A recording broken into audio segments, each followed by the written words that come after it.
Hey, you've been seated a while, so just stand up, stretch a little bit, then you can be seated, okay? And as you're doing it, Dave will bring you down a brochure. If you didn't get one, it should be in your bulletin.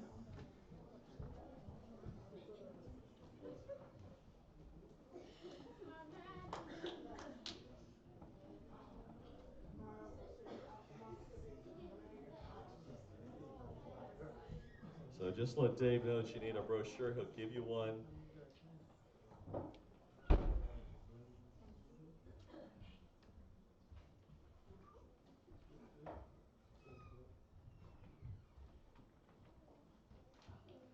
So one thing we know about nature is diverse. Now, it doesn't look very diverse right now. So if you go outside, everything's sort of gray and dark and, and particularly today, it's kind of a gloomy day outside. But in a very short period of time, particularly if the warming kind of trends continue, it is not going to be gloom anymore.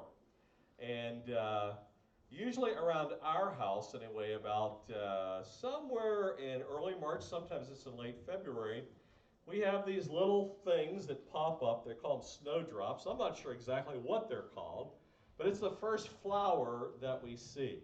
Very delicate, very small, and then very quickly it's overrun by other sorts of things. Daffodils, we have some wild daffodils that come up, and then all sorts of manner of wildflowers. You know that as spring comes and you go out, if you someplace where there's lots of wildflowers, you go maybe to a park, that the diversity and the difference, spending eternity in God's presence where there's not pain and suffering, but there is more than just that.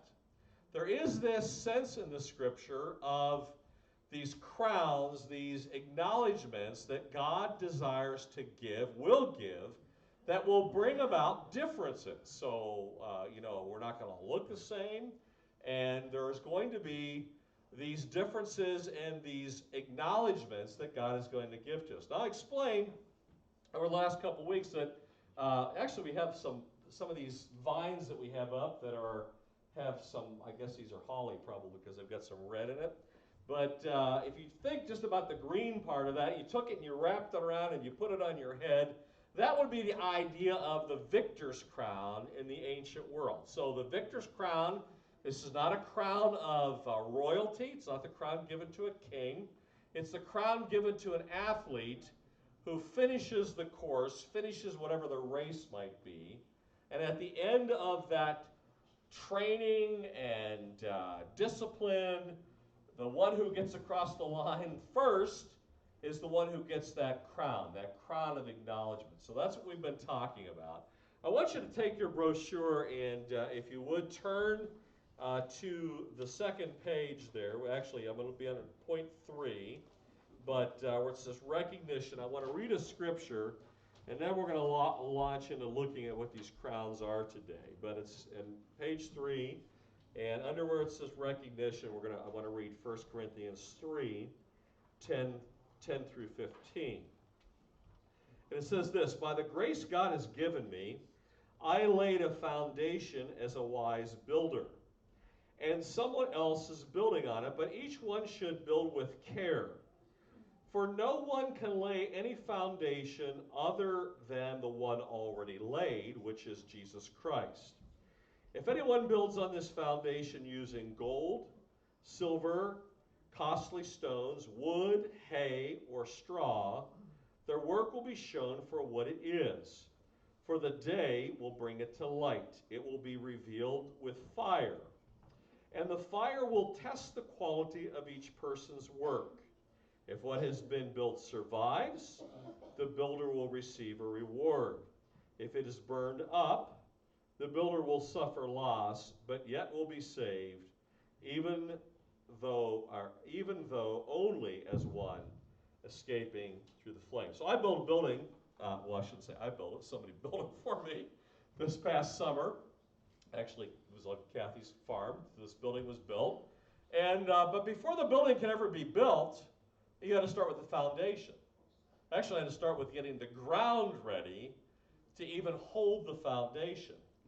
And once the ground was ready, the foundation becomes the point at which everything else has meaning. If there's not a good foundation, Nothing else holds together. I used to do lots of remodeling, lots of building, and I can tell you that I always started by sometimes crawling under a building or going in the basement of the building and looking to see what the foundation looked like. Because no matter how wonderful a building may look on the outside, if there's something wrong with the foundation, the building is not going to stand. Eventually it's going to fall. So what the writer says here is that everyone gets a great foundation to start. That foundation is your faith in Jesus Christ. Your decision to accept what Jesus did for you on the cross to bring forgiveness to your life, your decision to build upon him, and then what happens from that point on in your walk of faith is this response that you have to the way God has invested in you in the foundation. So you've got a good foundation. The foundation is going to stand. But the question that the writer in 1 Corinthians says is what you are building going to stand? Because the day will come in which everything will be tried, and in this case he says by fire, and I mentioned to you this is the refiner's fire, kind of like when somebody is processing gold, they put it in extreme heat, the impurities burn off, the gold is what's left. This is the figure that he's giving to say precious things will stay, things that are not valuable will fail. So I see this when people build houses. If you use, sometimes people, because they don't have the money, or they don't have the knowledge, or the builder doesn't have the knowledge, they build with bad materials, with inferior materials. They cut costs, and they don't put things in the right way. And even though the foundation is good, the building begins to shift. The building begins to crack. Sometimes the building falls. And so the warning here is that when we think about eternity, we've all been given a great foundation. But what happens to that foundation, what you do with it, is not equal. And by the way, I don't build on your foundation. You build on it. Hopefully you take good things that you hear, good teaching that you hear, you build on it, but how each person builds on it, that's the way each person is judged. So you got that? I then want to move on before understanding that, because that helps us to understand why heaven is not equal. It just isn't. It is not all, we will have kind of an essential thing there, which is life with Jesus, which is great. I don't want to diminish that in any way, but to say God has chosen to make this acknowledgement in heaven by his own choice. And that acknowledgement is going to make differences. Now, what those differences are becomes important for us to understand. So I want to go just right over, and so if you follow me over into page 5 there, I want to talk this morning, begin to talk about these crowns. Now, I have given them both my own designation and the designation which other people might have used. So the first one I'm going to talk about, on page 5, and it's under point 4, is the crown of sacrifice. That's what I call it, which is, others would say this is the imperishable crown. Out of 1 Corinthians 9. Do you not know that in a race all the runners run, but only one gets the prize? Run in such a way as to get the prize. Everybody who competes in the games goes into strict training. They do it to get a crown that will not last. That's that wreath of vines, right? It's sooner or later kind of dies and falls apart. But we do it to get a crown that will last forever. Some versions of the scripture call it the imperishable crown. We get it to get an imperishable crown. Therefore, I do not run like someone running aimlessly. I do not fight like a boxer beating the air. No, I strike a blow to my body. This is discipline. He's not really talking about beating his body. I make it my slave so that after I have preached to others, I myself will not be disqualified for the prize. Pretty soon, Pittsburgh will have a marathon or some race. And every time they have a race, it wreaks havoc on us, right? Because Many of you have to come through town. You've got to figure out what the way is to get, they run through the north side, they run through the east side, they run through the upside. And so you're trying to figure out a way around it. But you see, if you watch TV, you see this mass of people. And they're all lined up, and they're all going to run, we'll say 26 miles if it's a marathon. Maybe it's like 26 and a half miles away, a lot further than I can run. I can drive that far. But they all start running, and you say, but somebody is going to come in first. Now, here's the thing about this imperishable race. You are not running against me. Your goal here is not to beat me. Your goal is to beat yourself. It's to get there as the best, in the best possible, showing the most growth and development in your faith that is possible. So the race, each person's race, is not a race against everybody in Pittsburgh, not even everybody in this room. It's against yourself. That's why the scripture constantly comes about comparing ourselves to other people or trying to lift ourselves up about other people. Jesus says, the one who is greatest in his kingdom, he takes the child, right? It says it's the person who shows this type of humility that's the greatest in the kingdom of heaven. Why is that figure important? It's important because the race is not against me. You're not competing against me. Some of you know more about the scripture than I will ever know in my best day. There are those among you who your prayer life, I don't want to know about your prayer life because it's so amazing, it puts mine to shame. Some of you in your desire to share your faith with other people, both here and around the world, if I were to be up against you, I would be like a child and you would be like the professor. So I don't want to compare myself against you. And you should not compare yourself against me or the person sitting in the pew, because that's not the comparison. The comparison is here, every builder gets the foundation. The foundation is perfect, it's Jesus Christ. What will you do with the foundation you have been given? Here, Paul writes in 1 Corinthians, he says, I'm like the runner in a race, and the one who gets in front is the one who disciplines himself, who sacrifices to get there. There is a sense in our culture, and I hear people say this all the time, everybody likes stuff that's free, right? So if we hear on the news they're giving free whatever, we all want to, charge down to get what's free.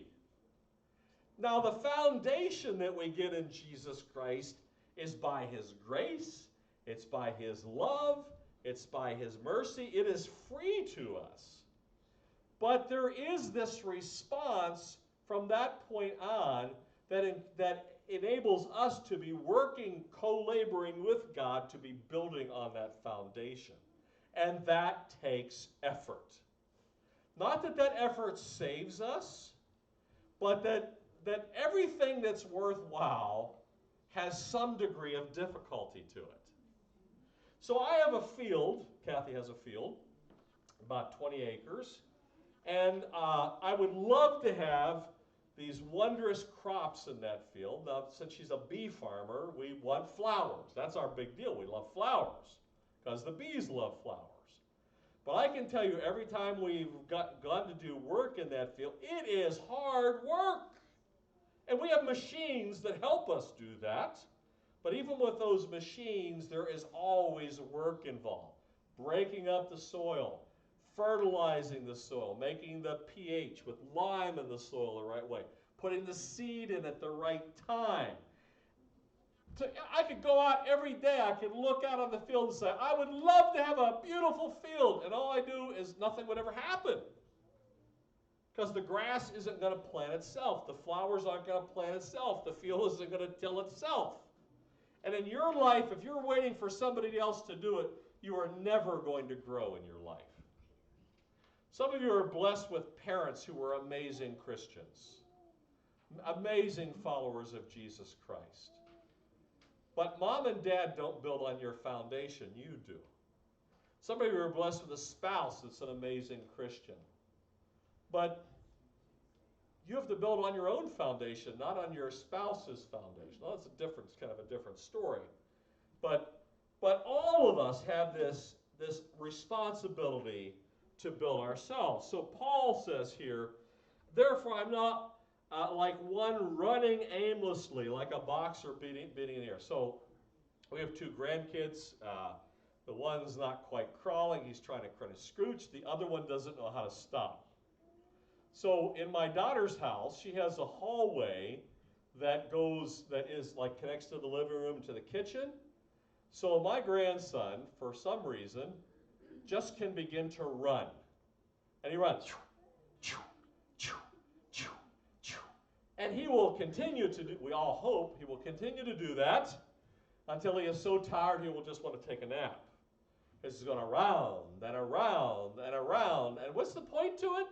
I don't really know. It is kind of an aimless point, except for us, it tires him out. But some of us, in building are like that. We kind of go around and around in the same unproductive ways, and then we wonder why we're not growing in our faith. God does not, there is no expectation in spiritual growth for you to be, you don't go from the foundation to suddenly having the house done in a couple of days.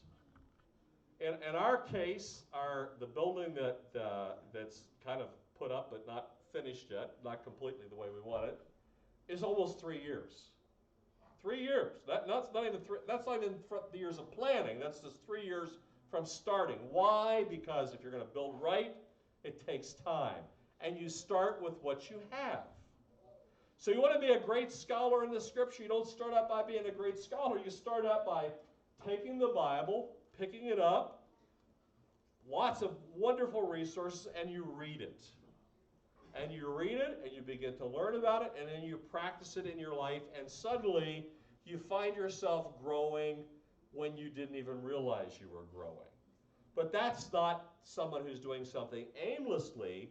It's somebody who's doing stuff purposefully. I will tell you that I get, some of you who know my personality, so I get irritated by Christians who are always complaining about their lack of growth but then do nothing to see themselves grow. Because ultimately, your race is with you. It is not with me.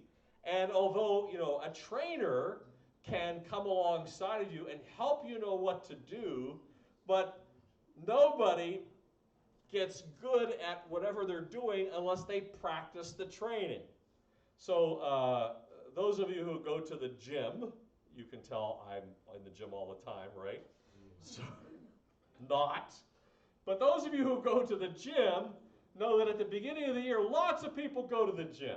They buy gym memberships, they go to the gym, you can't get on the machines. So just wait.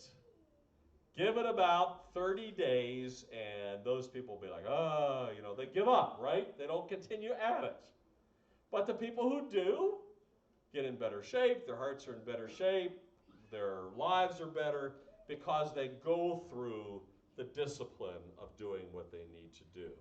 This is the imperishable crown. So is that a crown that you can participate in heaven when you get there? The answer is yes. But that crown, even though it is a crown, is still going to have some sort of distinction to it by the way we have put ourselves in the race. Now, I don't know what that distinction is. No, maybe the leaves will be bigger. Maybe they'll be taller. Maybe they'll be a different color. I don't know. I don't think that's the importance of it. The importance is there's going to be some difference in it based on how you chose to run the race. My encouragement to you is run the race. So the Super Bowl is going to be in 2 weeks. American football, sorry, not real football like many of you think is soccer is real football, and American football is just something inferior to that. But you'll get over it, okay. But next week there'll be 22 people on the field desperately needing rest. And there'll be 100 million people watching it on TV desperately needing exercise. And that's some of the way we look at things. We like to watch and say, oh, that's wonderful, that's great. but we never jump in to participate in it. This crown of reward is this crown of sacrificing, of disciplining ourselves, of choosing to be in this race because we know that it is worthwhile to us. Don't you know that in a race all the runners run, but only one gets the prize? Run in such a way to get the prize. This reward is available to everybody, but it's going to look different based on your effort. I want you to have an outstanding reward in heaven because you have chosen to respond to what God has entrusted in your life. You remember the story, for those of you who weren't here, but a couple weeks ago I told the story about Jesus gives this parable about the man who gives bags of gold. 5 bags, 2 bags, 1 bag. And he says, do something with what I've entrusted you with. So the one who has 5 bags makes 5 more. The one who has 2 bags makes 2 more. The one who gets the 1 bag says, I didn't get very much. This guy's tough. I'm going to just hide it, put it in a hole, and then when he gets back, I'll give him what's his. Well, if you remember the story, in the parable, in the story Jesus tells, when the master gets back, the guy who took 5 made 5. He rewards generously the one who has 2, makes 2. He rewards him generously. The one who has 1, he takes his bag and gives it to the guy who had 5. The point of that is